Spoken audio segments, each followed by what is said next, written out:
I want to know what you do if you're Greg Berhalter, Jermaine Jones. What do you do with this Christian Pulisic situation? Is he an automatic starter for you at the World Cup? Because I just want to jump in there because it's on my brain.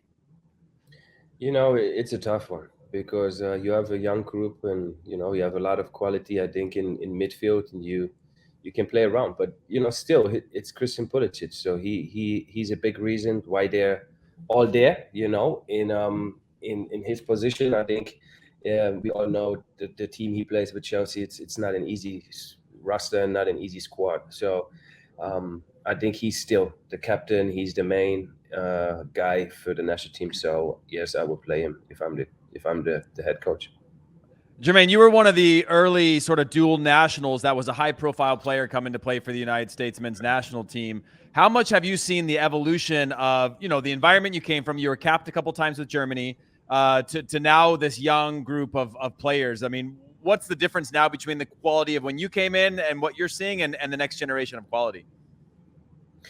I said this already in 2016, and I think Charlie knows that. I always said that this country can be a big soccer country if we doing the right steps in the develop phase, especially now working with the U19s, and I can have the chance to look deeper into what is coming. I can tell you we have good players, and the develop is it's incredible, and you can see it now with the first team.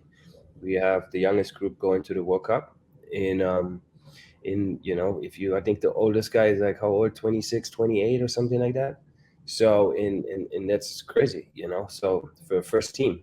But if you look at the depth what we have in the youth team, it's unbelievable. And I had last time when we were in Slovenia now for the new 19s camp, I said, like, if you can look forward, and at one time you can predict already that you will have maybe at one point a 7-foot goalkeeper, because his dad was a basketball player, and the kid tried to decide now to go play soccer instead of basketball. So we have the luck on that, because when I look at our group with the 19s, we have kids in there, like, man, they look like 25 and they're just like 17 years old, but they're because they have a background, and the dad was a football player, and all that stuff, and then mixed kids, from half Colombian, half Black African American. I think we can be blessed, and I think there's a lot of talent coming. Let's move to the current U.S. men's national team midfield. and I still go at a lot of people who said that Hector Herrera was going to make a bigger impact than you did when you came to the Revolution in MLS. I said, you're out of your mind. And that's the proof, right? So I always got your back. With this current group, Tyler Adams, Weston McKennie, Yunus Musa. Now you can also add Gio Reyna, Brendan Aronson, Kellen Acosta, Luca Del Torre. What should the approach be from Greg Berhalter heading into the group stage in the World Cup? Should it be 2 6s and Weston McKennie and Adams, and have Yunus Musa be more of an attacking midfielder? Because it seems like they're struggling to find support for whoever is playing number 9. So what do you think Greg Berhalter should do heading into that first game against Wales?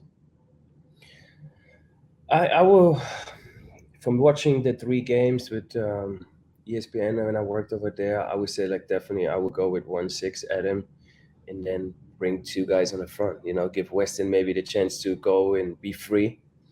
And then have Musa on the right, and then it gets tricky. Then you have to pick. Then you can play with the Phelps 9. Maybe you put Christian in as a Phelps 9. And then you have Aaron on the left, in where on the opposite side. So or depends, like, you can play around. It's the same like we did in the World Cup. Remember, we had Clint, who played then on top, because we knew that we needed him to score goals, but he was not like, the guy who would defend every time for us. So in something like now with the national team now, we don't have the number 9 who scores that much goals, and we can sit and say, like, that's our main goal scorer, right? So we're still searching for that guy. But you have a guy who proved it in the past with Christian Pulisic.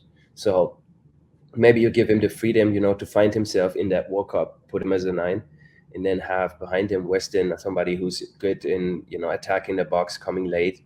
In Musa, who I really like, he's really safe and good on the ball. He controls the game, and you give Aronson, who's who's on fire too with Leeds. You know, you can give him a run in, and then on the opposite side, you as a coach, you can play around and you can see who had a good preseason for the World Cup. Listen, Jermaine, I'll be honest and say that I would love to have seen a midfield with you and Tyler Adams in it. I think you guys would just own that whole space in the middle of midfield and just destroy everybody that comes through. I know that can't happen, but I'm still visualizing it in my head, and I got a big smile on my face. So tell us about the experience of 2014 in Brazil. You're in the group of death. You're playing against Ghana, who's been our bogey team up until that point. We can never get past the Ghanaians. You score in the first couple minutes, and it feels like it gives you that belief that we can maybe do something special. And this, you go on to win. Obviously, John Brooks scores late to win 2-1.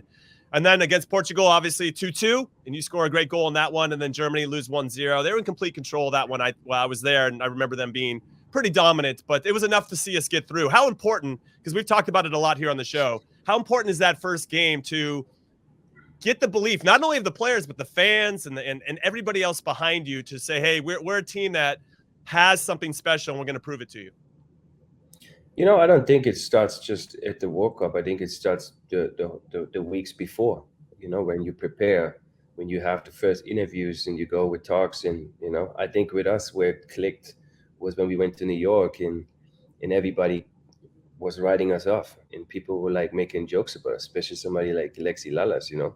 And that cut deep, didn't it? Clearly. But Yeah, I'll tell you what. Hey, what did he say, by the way? Well, you gotta give us context. What did he say? You know, and no, it was just a question, you know, where he was on the podium and we were there on like a fan event or something, and he was asked, or the three people were asking, he was like, "Oh no, there's no chance that they come out of the group," you know. And I was like, I'm like, wait, give me a second. Like he's an American guy, like, and like not like give us a chance a little bit or something. But you know what? It was good because that put us as a group together, you know, to prove that people wrong. Because yes, we were in a group with Germany, Ghana, and Portugal, and everybody was thinking, you know what, we just go there to get like jerseys and autographs, and then we fly back home. But at the end, you know. So who's gonna poo-poo on this team right before the week? The week before. It could be Alexi again. Let's be honest. Yeah. Hey, you know, like the guys out there. So some of them will say something, you know, especially now when you see the results now, and you know, Lexi, Twelman, somebody will be ready for that. Maybe one of you guys can do it. No, Charlie. I said Charlie goes at the team all the time, so maybe I have a go, but I'm always saying I back this team always. But when they play poorly, you have to say they play poorly.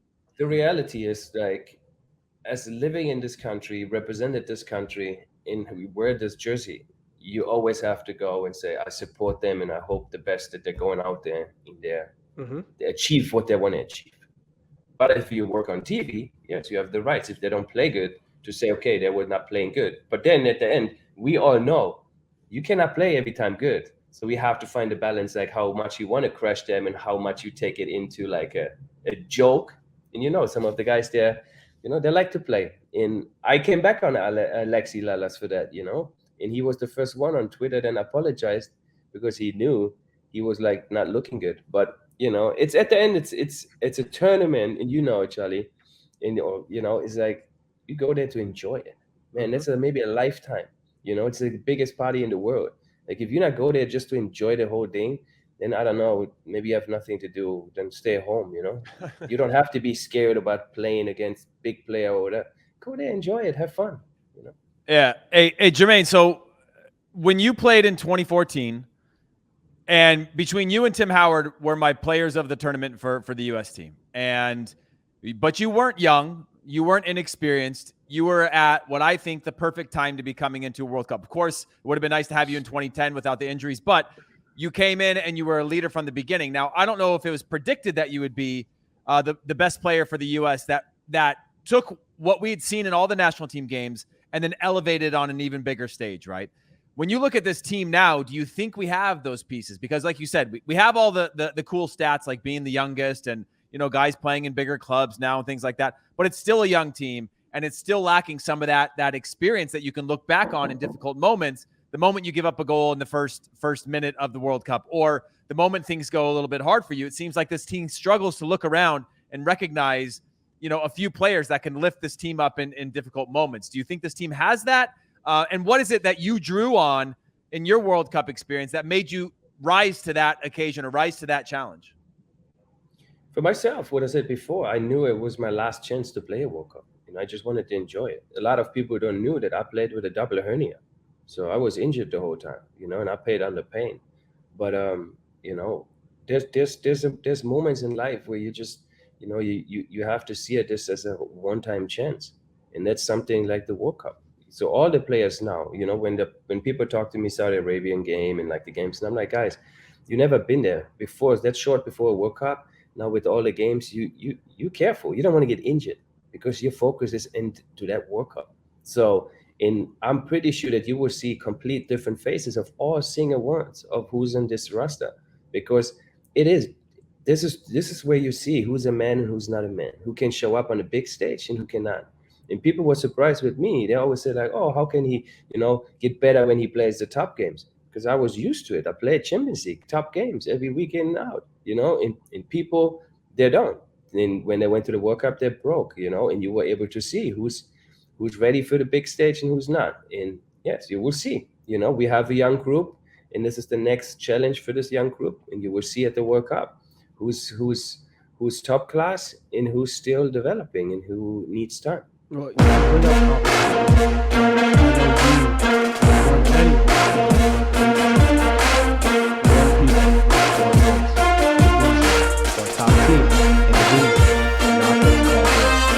for reasons, saying, hey, we know how he plays.